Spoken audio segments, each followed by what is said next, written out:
Assalamualaikum sahabat muslim. Pemuda ini meskipun dia berwatak keras dan pemberani, ternyata dia juga dikenal sebagai pemuda yang cerdas dan sangat menjunjung tinggi nilai-nilai keadilan serta kebijaksanaan. Hingga tak jarang para tokoh pembesar dari kaumnya mengambil pendapat dari pemuda ini untuk menyelesaikan beberapa urusan penting.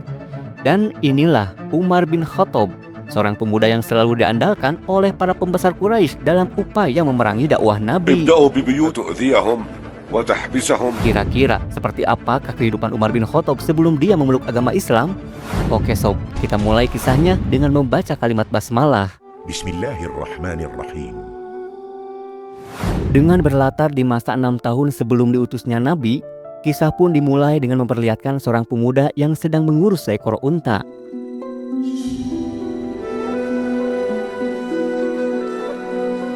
Lalu saat pemuda itu hendak beristirahat dan sedang mencuci kedua tangannya, tiba-tiba saja dia didatangi oleh beberapa orang dari Bani Khuza'ah yang bermaksud meminta air untuk hewan ternak mereka. Si pemuda pun bertanya, seandainya dia tidak mau memberikan airnya, apa yang akan mereka lakukan? Dan salah satu dari mereka pun menjawab, jika dia akan pergi dengan damai dan berharap bisa bertemu seseorang berhati mulia yang mau memberinya air. Mendengar jawaban itu, si pemuda pun berkata bahwa seseorang yang mulia memberikan secara halus dan menolak untuk berbuat kasar. Kemudian pemuda itu pun mengizinkan mereka untuk memberi minum unta-untanya setelah dia selesai memindahkan semua unta miliknya. Lalu saat mereka menanyakan nama pemuda tersebut, dia pun menjawab jika dia adalah Umar bin Khattab dari Bani Adi, salah satu kaum dari suku Quraisy. من الفتى الكريم؟ عمر بن الخطاب. وهل يخفى سبط قريش بن عدي؟ Dan ternyata sob, Umar bin Khattab adalah sosok pemuda pekerja keras yang saat ini sedang ditugaskan oleh ayahnya untuk mengembalakan unta milik keluarga mereka. Di sela-sela waktunya mengembala unta, Umar juga rutin mengumpulkan kayu bakar untuk keperluan saudara-saudaranya. Lalu saat Umar mengantarkan kayu bakar ke rumah salah satu bibinya, Bibi Umar yang mengetahui jika ayah Umar adalah sosok yang keras, kasar, dan selalu memaksa Umar untuk bekerja sampai lelah, bermaksud untuk berbicara kepada ayah Umar agar meringankan pekerjaan Umar. Namun Umar melarangnya, karena bagi dia, jika pekerjaannya lebih ringan, maka dia tidak akan memiliki tubuh yang lebih kuat.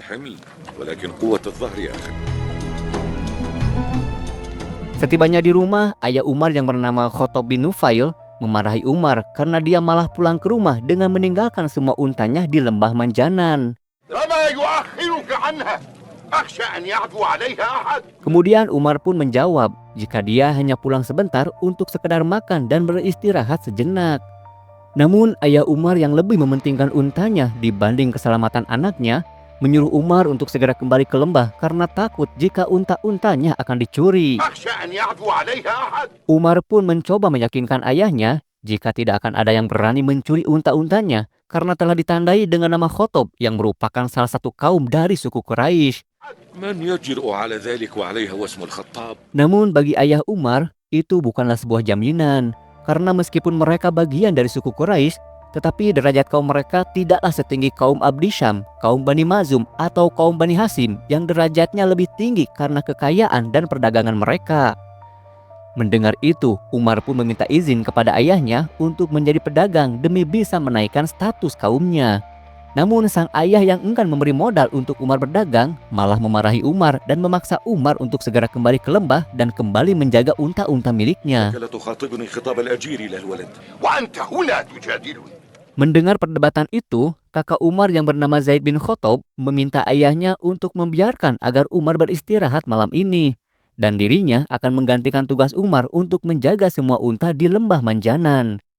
Namun sayangnya sob, ayah Umar tidak mengizinkannya karena dia tahu jika Zaid tidak sebaik Umar dalam hal menjaga unta. Lalu di malam harinya, sambil menjaga unta, Umar pun terlihat merenung dan bertafakur hingga dia pun menemukan prinsip-prinsip penting dalam menjalani kehidupan. Barang siapa yang memenuhi janji, dia tidak akan dikecam. Barang siapa yang teguh dalam pendirian, dia tidak akan goyah. Barang siapa yang takut akan kematian, maka kematian akan menguasainya walaupun dia lari dengan menggunakan tangga menuju langit. Barang siapa yang berkecukupan tapi menolak untuk menolong orang, dia tidak diakui dan akan dikecam. وما يك ذا فضل فيبخل بفضله على قومه يستغنى عنه ويذم به. Kemudian Zaid pun datang dengan membawakan makanan untuk Umar. Dan dia pun menyemangati Umar yang selalu dipekerjakan dengan berat oleh ayah mereka. Namun meski begitu, Umar tidak sedikit pun mengeluh. Karena justru di tempat terbuka itulah dia bisa mendapatkan kejernihan pikiran, ketajaman penglihatan, dan perasaan yang murni. Kemudian Umar pun memberitahu kakaknya tentang bagaimana cara menjaga dan memperlakukan unta. Meskipun unta-unta itu hidup berkelompok, tetapi si penjaga harus memahami jika masing-masing unta memiliki kebutuhan yang berbeda. Dan jika si penjaga unta memahami akan hal ini, maka dia akan merawat mereka dengan baik sebagaimana seorang ibu yang merawat anak-anaknya. وتعتني بها أفرادا وتحن عليها حنينها على ولدها. Umar pun kembali menjelaskan jika si penjaga unta harus memandang masing-masing unta sebagai individu meskipun mereka tetap hidup dalam kelompoknya. Begitu juga dengan kehidupan manusia yang tidak akan berkembang sampai mereka mempunyai seorang pemimpin yang mampu memahami dan mengurusi urusan mereka. Namun jika mereka tidak patuh dan memberontak, maka mereka akan binasa karena serigala hanya akan menyerang domba yang sendirian. Tapi jika mereka bersatu, maka tidak akan ada yang bisa mengalahkannya. إنما يعد الذئب على الشاة القاسية فصار اجتماعهم سببا في حفظ أفرادهم وصار اختلاف أفرادهم سببا في اجتماعهم. Mendengar itu, Zaid pun merasa takjub akan kebijaksanaan adiknya tersebut. تالله لقد أوتيت عقلا ورأيا يا عمر وأنت بعد حديث السن. Kemudian Zaid pun memberikan uang kepada Umar sebagai modal untuk Umar berdagang. Dan dia pun menyuruh Umar untuk pergi ke Syria bersama rombongan dagang suku Quraisy. امضي إلى الشام في عير قريش واقضي منها وطنا. Singkat cerita, 4 tahun pun telah berlalu. Dan bersama kafilah dagang suku Quraisy, Umar pun terlihat sedang memasuki kota Damaskus untuk melakukan perdagangan di sana.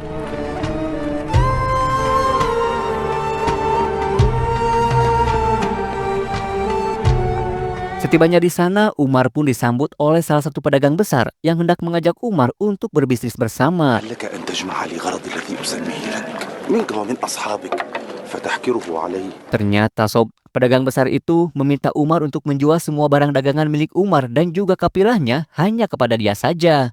Dan dia juga menjanjikan komisi yang tinggi untuk Umar jika Umar mau membantunya. أجعل لك جعالة عليه. Mendengar itu, Umar yang berpikiran cerdas pun langsung menolaknya. Karena dia tahu jika tujuan sebenarnya dari pedagang besar ini hanyalah ingin memonopoli perdagangan.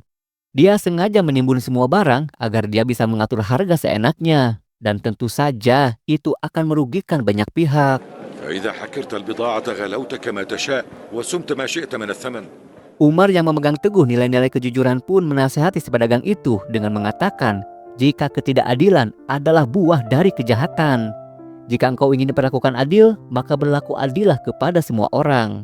فإن الظلم مرتعه وخيم ومن كره الظلم لغيره كرهه لنفسه.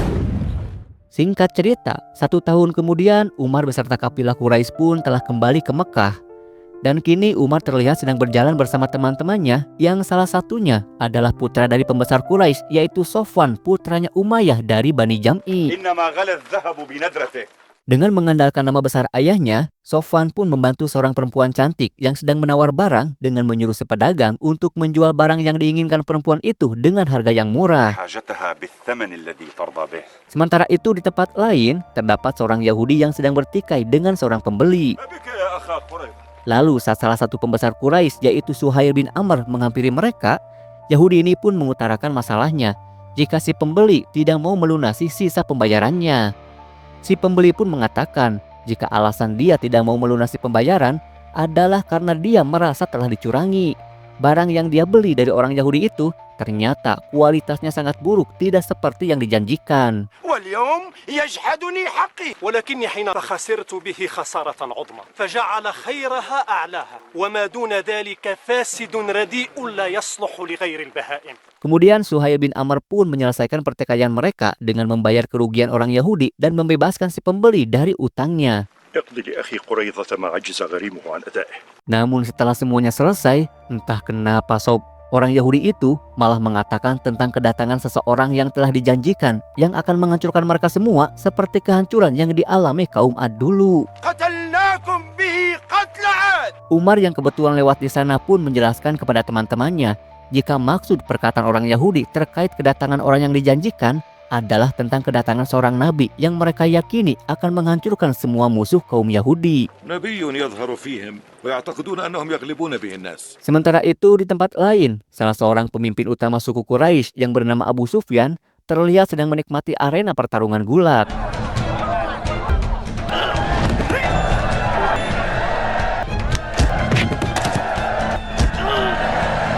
Si petarung yang baru saja mengalahkan lawannya itu menantang para penonton yang ada di sana untuk bertarung dengannya. Kemudian Abu Sufyan pun menyuruh seseorang untuk memanggil Umar. Dan akhirnya Umar yang selalu dijagokan oleh para pembesar Quraisy dengan percaya diri mulai memasuki arena pertarungan.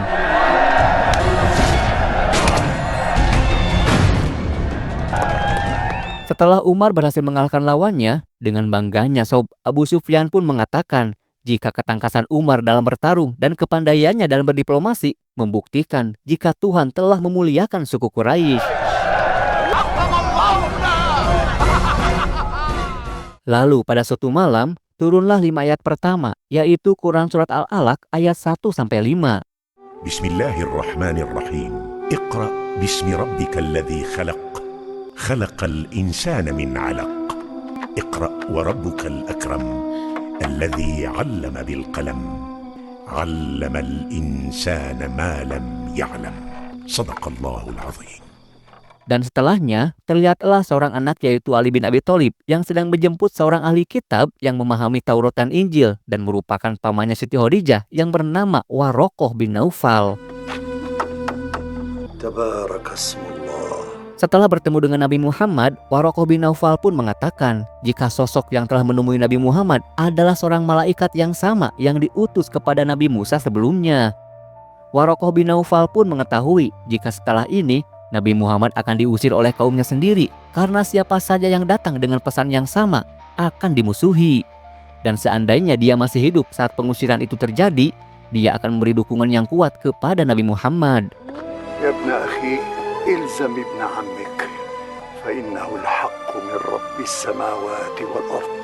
Kemudian beberapa minggu setelahnya, Allah Subhanahu wa taala kembali menurunkan ayat yaitu Quran Surat Al-Mudaththir ayat 1-7. Bismillahirrahmanirrahim. Ya ayyuhal muddaththir qum fa'anzir wa rabbaka fakabbir wa thiyabaka fatahhir warrujza fahjur wa la tamnun tastakthir. Shadaqallahul 'azim. Dengan turunnya ayat tersebut, Nabi Muhammad pun mulai berdakwah secara sembunyi-sembunyi kepada keluarga dan orang-orang terdekat. Kemudian kita pun diperlihatkan kepada Abu Bakar yang saat itu bertemu dengan sahabatnya yaitu Utsman bin Affan. Abu Bakar yang telah masuk Islam pun mendakwahkan tentang salah satu ajaran Islam yang berkaitan dengan hari kiamat. Fihi salahu amriha fi dunya wal akhirah. Mal akhirah. Sementara itu di saat yang bersamaan terlihat Ali bin Abi Thalib yang sedang menemui ayahnya yaitu Abu Thalib. Abu Thalib yang sempat melihat jika anaknya itu melakukan sujud dan ruku di sebuah pegunungan bersama Nabi Muhammad mempertanyakan tentang apa yang sebenarnya sedang mereka lakukan. Kemudian Ali bin Abi Thalib pun menjelaskan tentang kenabian Nabi Muhammad dan ayat Al-Quran yang telah diwahyukan kepadanya. Dia juga menjelaskan tentang agama Islam dan memberitahu ayahnya jika apa yang mereka lakukan di pegunungan adalah bentuk penyembahan kepada Allah yang dinamakan dengan sholat.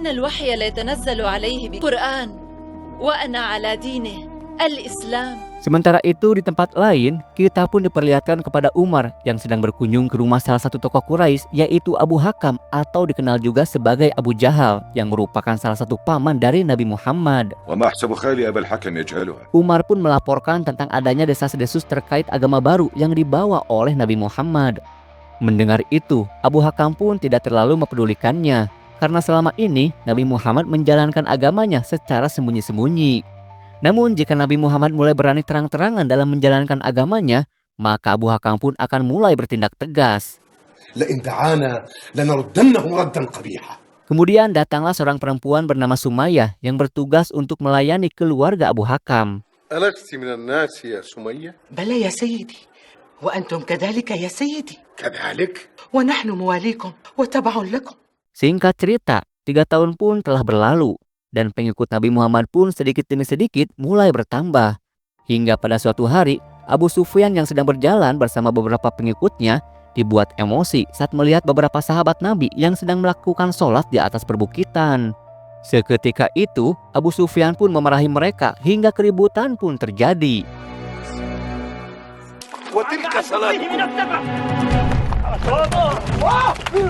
Setelah pertengkaran itu, salah satu sahabat yang bernama Ammar pun pulang ke rumahnya.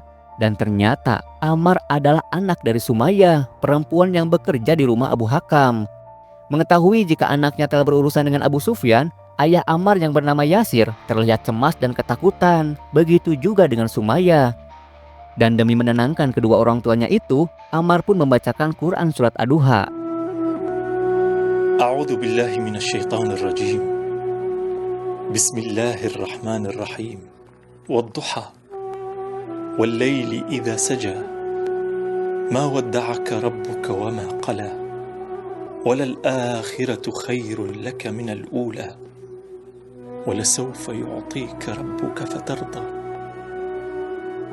ألم يجدك يتيما فآوى ووجدك ضالا فهدى ووجدك عائلا فأغنى فأما اليتيم فلا تقهر وأما السائل فلا تنهر وأما بنعمة ربك فحدث. Mendengar itu, hati kedua orang tua Ammar pun menjadi tenang. Bahkan Sumayyah meminta Ammar untuk mengantarnya menemui Nabi Muhammad agar dia bisa bersahadat di hadapannya. عمار خذني الآن إلى نبي الله أعاهده على الإسلام كما فعلت أنت. Sementara itu di rumahnya, Abu Sufyan pun didatangi oleh mertuanya yaitu Utbah bin Rabi'ah beserta salah satu anak laki-lakinya yaitu Abu Hudzaifah. Utbah yang merupakan salah satu petinggi Quraisy pun menegur tindakan Abu Sufyan yang telah menyerang kaum muslimin. Namun anak perempuan Utbah yang bernama Hindun membela Abu Sufyan dengan mengatakan jika apa yang telah dilakukan oleh suaminya itu adalah suatu tindakan yang tepat. Karena jika dibiarkan, maka lambat laun orang yang mengikuti Nabi Muhammad akan berani melakukan pemberontakan.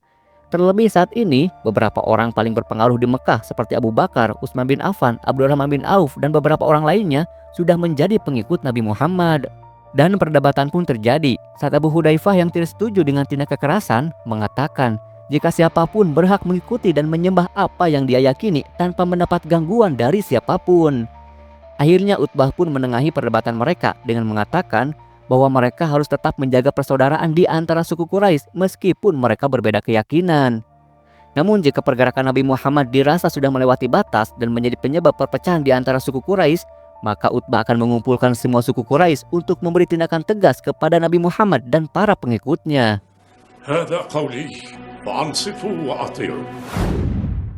Sementara itu di arena pertarungan, terlihatlah ayah Sofwan yaitu Umayyah yang sedang menyaksikan pertarungan antar budak.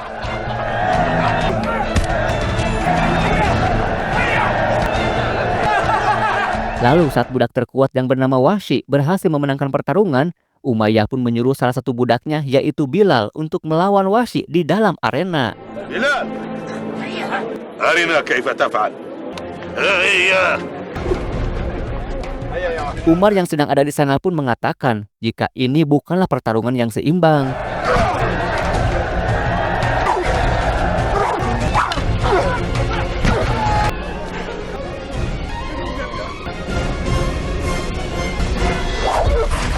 Dan benar aja sob, dalam waktu singkat, Bilal pun dibuat tak berdaya oleh serangan Wahsy.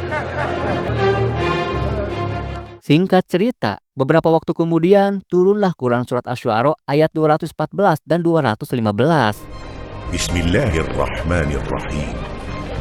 Wa anzir 'ashiratakal aqrabin wakhfid janahaka liman ittaba'aka minal mu'minin. Dan setelahnya, Nabi Muhammad pun mendeklarasikan kenabiannya dengan memanggil semua kabilah dari suku Quraisy.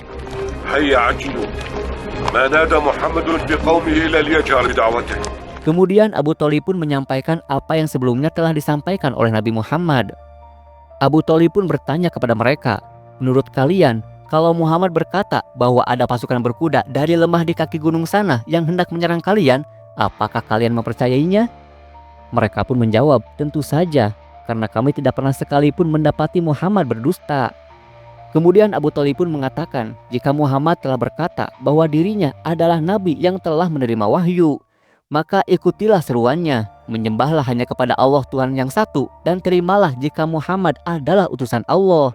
ألا تعبدوا إلا الله وأنه نبيه ورسوله. Abu Thalib juga menyampaikan pesan dari Nabi Muhammad terkait siksa neraka yang harus mereka takuti. Kemudian Abu Thalib pun menyeru kepada Bani Hashim untuk selalu melindungi Nabi Muhammad. Dan meskipun sebagian Bani Hashim tidak mengikuti ajarannya, mereka tetap harus melindungi Nabi Muhammad sebagai bentuk kepedulian terhadap sesama kaum. Karena Nabi Muhammad adalah bagian dari kaum Bani Hashim. Kemudian Abu Lahab pun tiba-tiba datang dan dengan lantang menentang seruan itu. Bahkan dia juga mengajak orang-orang untuk menolak ajaran Nabi Muhammad yang telah meninggalkan agama nenek moyang mereka.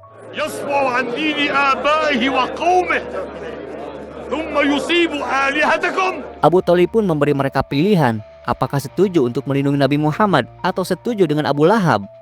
Dan semua Bani Hashim pun mendukung Abu Thalib untuk senantiasa melindungi Nabi Muhammad. Abu Lahab yang tak terima pun malah terus mencerca Nabi Muhammad dengan mengatakan, celakalah engkau selama-lamanya. Hanya untuk inikah engkau mengumpulkan kami semua? Dan setelahnya turunlah firman Allah, yaitu Quran surat Al-Lahab. تبت يدا أبي لهب وتب ما أغنى عنه ماله وما كسب سيصلى نارا ذات لهب وامرأته حمالة الحطب في جيدها حبل من مسد.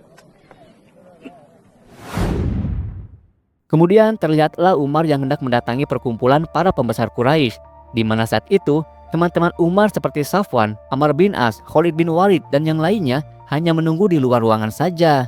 Sedangkan Umar, satu-satunya pemuda yang ikut dalam pertemuan itu sebagai perwakilan dari kaumnya, yaitu Bani Adi, yang sengaja mengutus Umar karena Umar dinilai sebagai pemuda yang cakap dan berkata dan handal dalam berdiplomasi.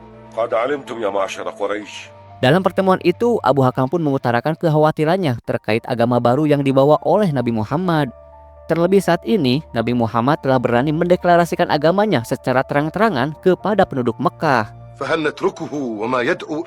Abu Hakam pun berpikir, seandainya Nabi Muhammad hanya menjalankan agamanya saja secara diam-diam seperti yang dilakukan ahli kitab Waraqah bin Naufal, maka hal itu bukanlah sebuah masalah. Namun saat ini, Nabi Muhammad telah menyebarkan ajarannya secara terang-terangan, hingga beberapa tokoh terkemuka seperti Abu Bakar, Utsman bin Affan, dan Abdurrahman bin Auf telah menjadi pengikutnya. Dan jika dibiarkan, maka pengikut Nabi Muhammad akan terus bertambah. Sedangkan sebaliknya, jumlah para penyembah berhala jadi semakin berkurang. Maka dari itu, Abu Hakam pun mengusulkan untuk segera menindak tegas Nabi Muhammad.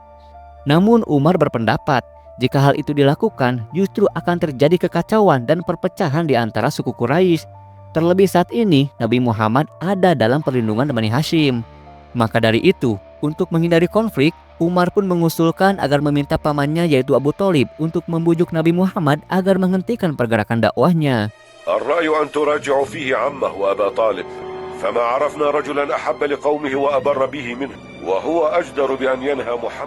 Sementara itu, Abu Lahab yang tak terima dengan turunnya ayat Al-Quran yang berisi kutukan terhadap dirinya, mengajak istrinya yaitu Ummu Jamil untuk mengganggu kehidupan Nabi Muhammad dan menggagalkan usaha dakwahnya. Ummu Jamil pun tampak bersemangat hingga dia pun langsung membawa kayu bakar yang akan dia gunakan sebagai penghalang di depan pintu rumah Nabi Muhammad.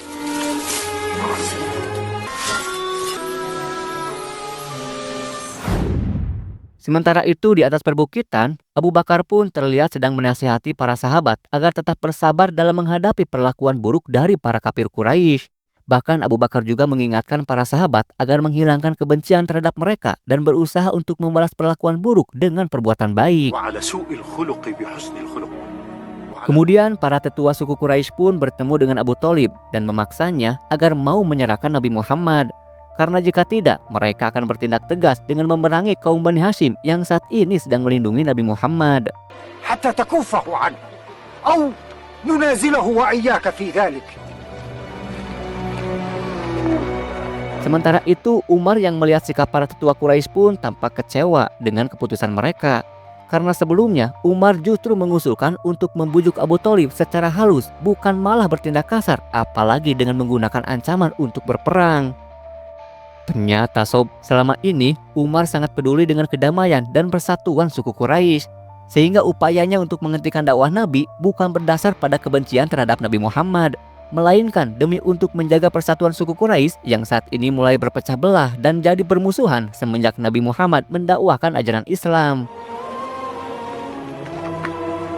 Kemudian Abu Thalib beserta dua paman Nabi lainnya yaitu Hamzah dan juga Abbas bermaksud menemui Nabi Muhammad untuk menyampaikan pesan dari para tetua Quraisy yang meminta agar Nabi Muhammad menghentikan dakwahnya. Namun saat itu terlihat Abu Lahab yang sedang membuang kotoran unta di depan pintu rumah Nabi. Hamzah yang memergoki Abu Lahab pun langsung memarahinya dan menyuruh Abu Lahab untuk mengambil kembali kotoran itu.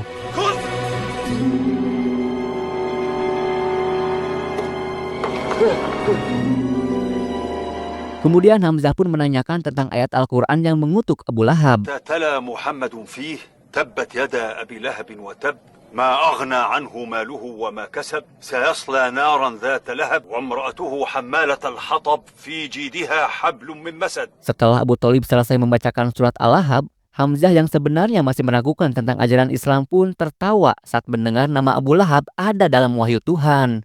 Dan Hamzah pun berpikir jika Abu Lahab memang benar-benar orang yang sangat bodoh.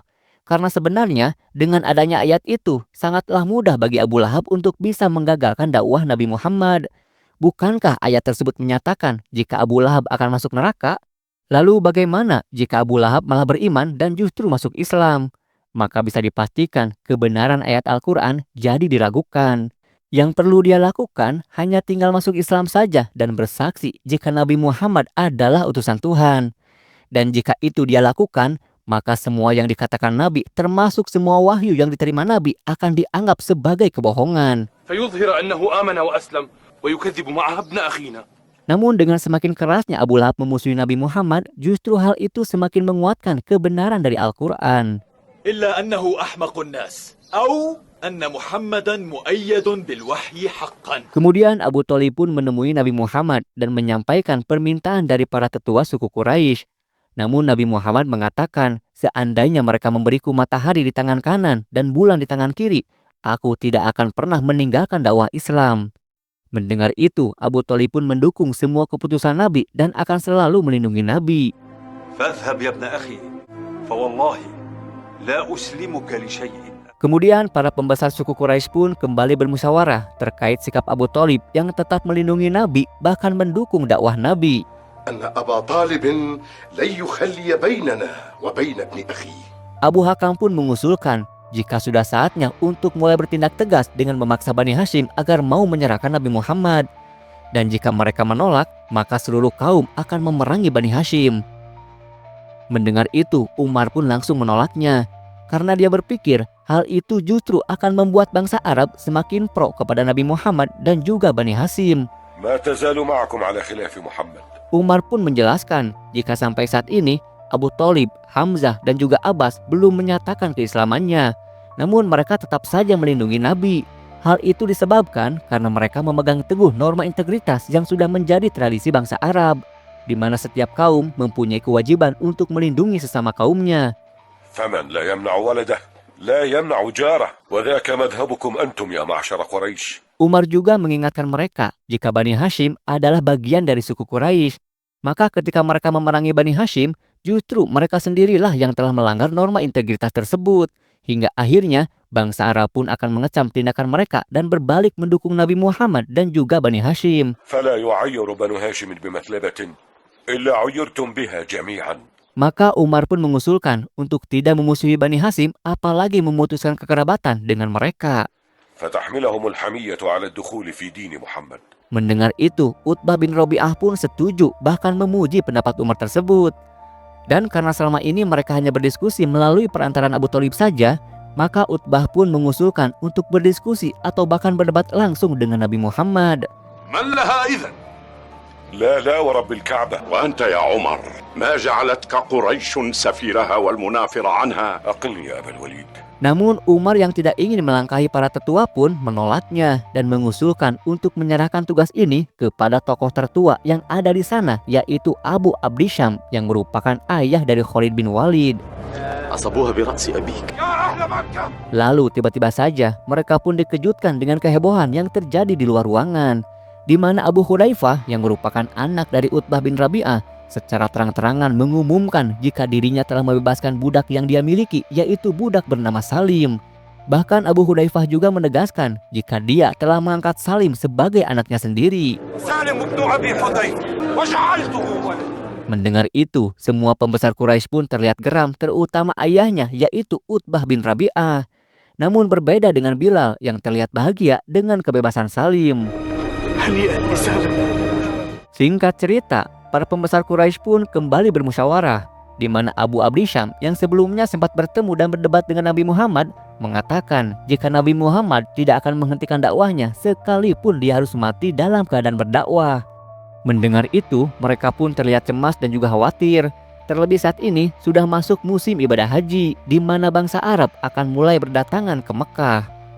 Akhirnya Abu Abdisham pun mengusulkan sebuah cara tentang bagaimana membuat orang-orang yang datang ke Mekah menjauhi Nabi Muhammad dan enggan mendengarkan seruannya, فهل نخرج إلى العرب؟ yaitu dengan cara menyebarkan isu jika Muhammad adalah seorang tukang sihir yang telah membuat orang-orang jadi bertikai dengan ayahnya, bertikai dengan istrinya, dengan anaknya, bahkan bertikai dengan kaumnya.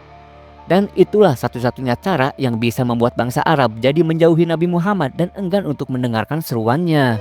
أن تقولوا ساحر يفرق بين المرء وأبيه وبين المرء وزوجه. Kemudian Suhail bin Ammar yang merupakan pembicara handal dari kalangan Quraisy mulai menyebarkan isu-isu negatif tentang Nabi Muhammad dan ajarannya. يا أهل الحل أرى إنه لساحر فإن كنا قد أبينا عليه فاجتنبوه كما اجتنبناه تسلموا من سحره. Kemudian Abu Lahab pun ikut menguatkan semua pernyataan Suhail dengan mengatakan jika keponakannya yaitu Muhammad adalah seorang pendusta yang harus dijauhi. أنه كذاب لا يضركم بسحره ذروه واعتزلوه. Sementara itu di rumahnya, Abu Hudzaifah yang ternyata sudah memeluk Islam terlihat sedang melaksanakan sholat berjamaah bersama Salim dan juga istrinya. Lalu tiba-tiba saja ayahnya yaitu Utbah datang ke sana dan memergoki ibadah mereka.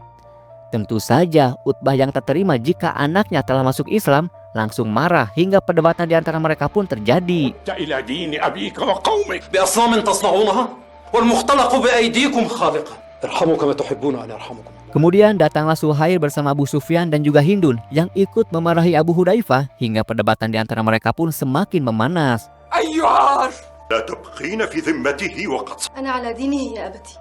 يا للسوء أنا أدعوكم إلى الحق. الحق ما وجدنا عليه الناس. لا حول ولا قوة إلا بالله. لا أطيق. Dan seluruh keluarga Abu Hudzaifah pun akhirnya memilih pergi meninggalkan Abu Hudzaifah dengan rasa kecewa. Singkat cerita, musim ibadah haji pun telah selesai. Namun para pembesar Quraisy malah terlihat semakin cemas karena ternyata semua usaha mereka selama ini tetap saja mengalami kegagalan. Karena nyatanya semenjak musim ibadah haji, pengikut Nabi Muhammad pun semakin meluas dan semakin bertambah banyak. رأيتم أصحابه يكثرون ولا يقلون. Kemudian Abu Hakam pun mengusulkan untuk mulai bertindak keras meski harus berperang dengan Bani Hashim sekalipun. Mendengar itu, Umar pun langsung mengutarakan pendapatnya. Umar setuju jika saat ini memang sudah saatnya mereka untuk mulai bertindak keras, namun tidak dengan memusuhi apalagi menyerang Bani Hashim.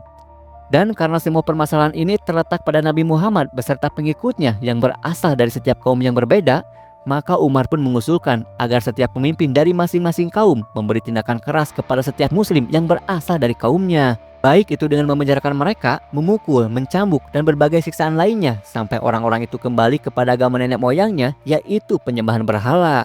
ابدأوا ببيوتكم فإن فعلتم فقد كفيتم أنفسكم. Mendengar usulan itu, para pembesar Quraisy pun menyetujuinya dan mereka pun langsung menjalankan rencananya dengan menindak kaum muslimin yang berasal dari keluarga masing-masing terlebih dahulu. حكم أنت أمرتهم بهذا؟ هل سمعتما؟ نعم أسلمنا والحمد لله. Abu Hakam pun mulai menangkap dan memenjarakan dua saudaranya, yaitu Salamah bin Hisam dan juga Ayas bin Rabi'ah yang diketahui telah memeluk Islam.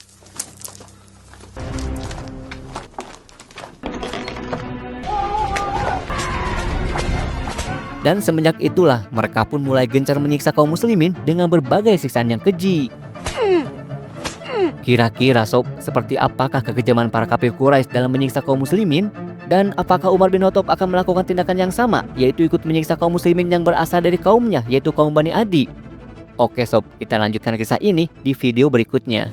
Terima kasih sudah menyimak sampai akhir, semoga bermanfaat dan sampai jumpa lagi di video berikutnya. Assalamualaikum warahmatullahi wabarakatuh.